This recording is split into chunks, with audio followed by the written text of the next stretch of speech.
ओम भूर्भुवः स्वः तत्सवितुर्वरेण्यं भर्गो देवस्य धीमहि धियो यो नः प्रचोदयात्।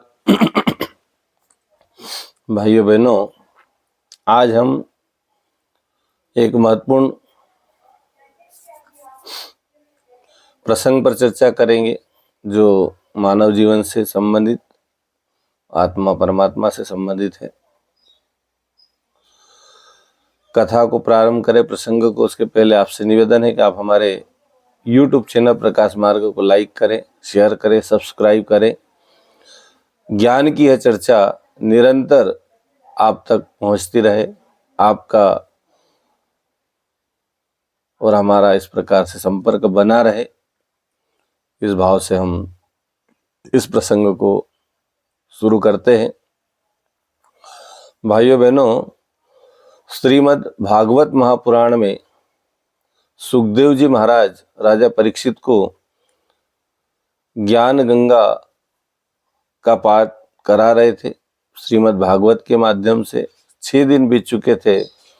राजा परीक्षित का फिर भी मोह भंग नहीं हो रहा था और उन्हें जो मिलना चाहिए उतना मिल नहीं पा रहा था। तो श्री सुखदेव जी महाराज ने राजा परीक्षित को एक कहानी सुनाई।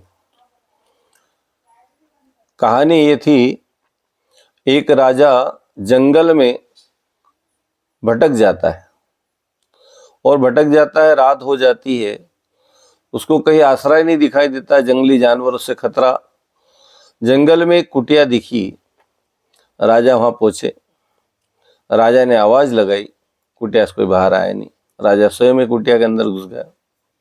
जैसे अंदर गए, वहां पर एक विकलांग व्यक्ति, दिव्यांग व्यक्ति बैठा था और उस कुटिया में बड़ी बदबू आ रही थी, गंदगी, और उस कुटिया के आसपास अंदर बहुत सारे पशुओं के मांस के टुकड़े लटके हुए थे। बड़ी बदबू थी, फिर भी राजा मजबूर था, जंगल में कैसे रहे। उसने उस आदमी से कहा, भाई मेरे को एक रात रुकने दो। उस आदमी ने कहा, नहीं, रात नहीं रुक सकते। उन्होंने कहा, देखो जंगल का है, आप हमको एक रात, बोले जितने भी आते हैं एक रात की बात करते हैं और फिर खाली नहीं करते, फिर लड़ाई झगड़े करते हैं, इसलिए मैं नहीं रुकने दूंगा। फिर राजा ने कहा, निवेदन किया, वो आदमी चलो मान गया। आदमी ने उनको रुकने की इजाजत दे दी। अब दूसरे दिन यही हुआ, वो राजा दूसरे दिन फिर रुकने की जिद करने लगा। वो आदमी ने कहा, भाई पहले ही आपको बोला था कि आप क्यों रुक रहे हो। राजा झगड़े करने लगा। तो सुखदेव जी महाराज ने ये कहा कि महाराज, राजन परीक्षित, आप ये बताइए कि वो राजा बड़ा मूर्ख था। परीक्षित ने कहा, बिल्कुल, ऐसा कौन व्यक्ति होगा जो ऐसी गंदगी में रहना चाहेगा और उसके लिए भी लड़ाई करे। सुखदेव जी ने कहा, वो राजा और कोई नहीं, वो राजा आप हैं। इस शरीर के अंदर झांकोगे, इस शरीर रूपी झोपड़ी जो इसके अंदर जब झांकोगे तो उसमें गंदगी गंदगी भरी पड़ी है, बदबू ही बदबू भरी पड़ी है, लेकिन आदमी इसको छोड़ना नहीं चाहता है, क्योंकि आदमी का इससे लगाव हो जाता, मोह हो जाता है, तो ये छोड़ना नहीं चाहता है।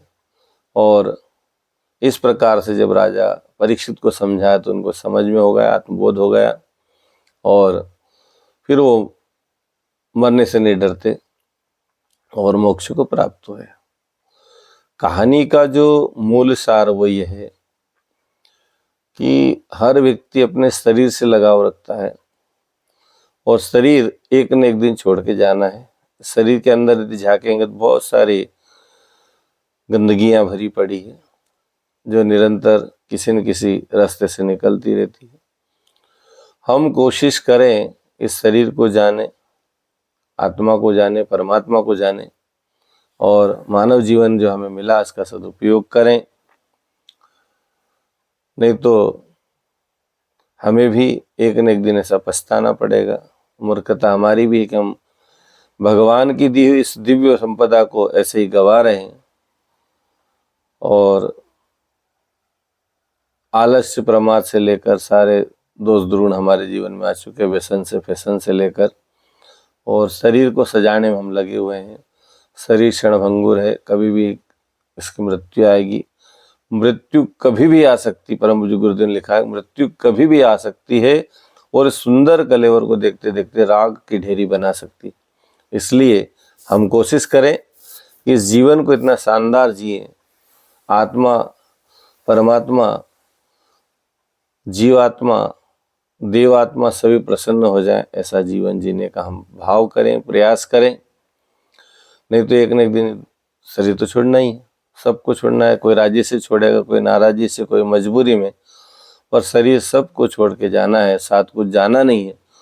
और जब जाना नहीं है, हमारे सत्कर्म, हमारे किए कर्म, हमारे किए गए बुरे कर्म, अच्छे कर्म सब हमारे साथ जाने वाले। अच्छे भी करेंगे तो साथ जाएंगे, बुरे भी करेंगे जाएंगे, और उसी अनुपात में हमें दंड प्राप्त होगा।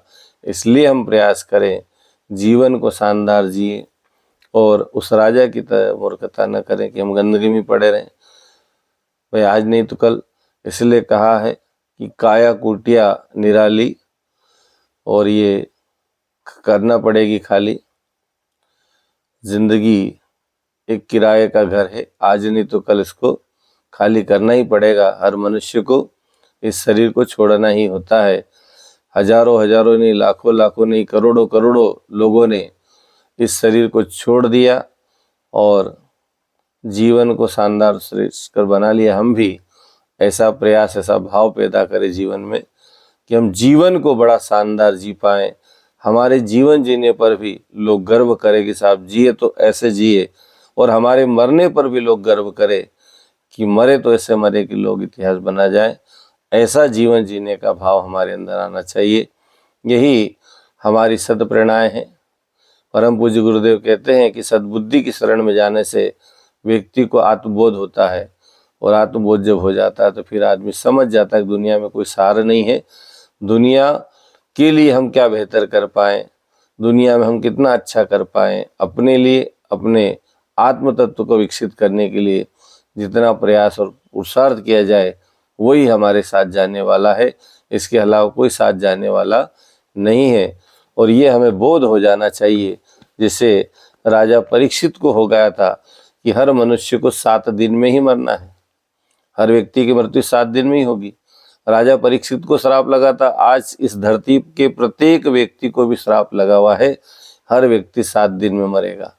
7 दिन कौन से होंगे? या तो शुक्रवार होगा, या शनिवार होगा, या इतवार होगा, या सोमवार होगा, मंगलवार होगा, बुधवार होगा, या गुरुवार होगा। इन 7 दिनों में हर व्यक्ति को इस जीवन लीला को समाप्त करना ही होगा, भगवान के यहाँ जाना ही होगा। इसलिए हम ये कोशिश करें इन 7 दिनों को बेहतर से बेहतर हम जी पाएँ। 7 दिन हमारे ज़िंदगी के बड़े शानदार हो जाए, जीवन आनंद से भर जाए, और जाए तो ऐसी प्रसन्नता हो कि दुनिया से हम विदा हो रहे हैं, और आए तो भी प्रसन्न हो जाए। आइए इन्हीं भावों से आज की इस प्रसंगों को समाप्त करते हैं। जीवन शानदार जिए। ओम शांति।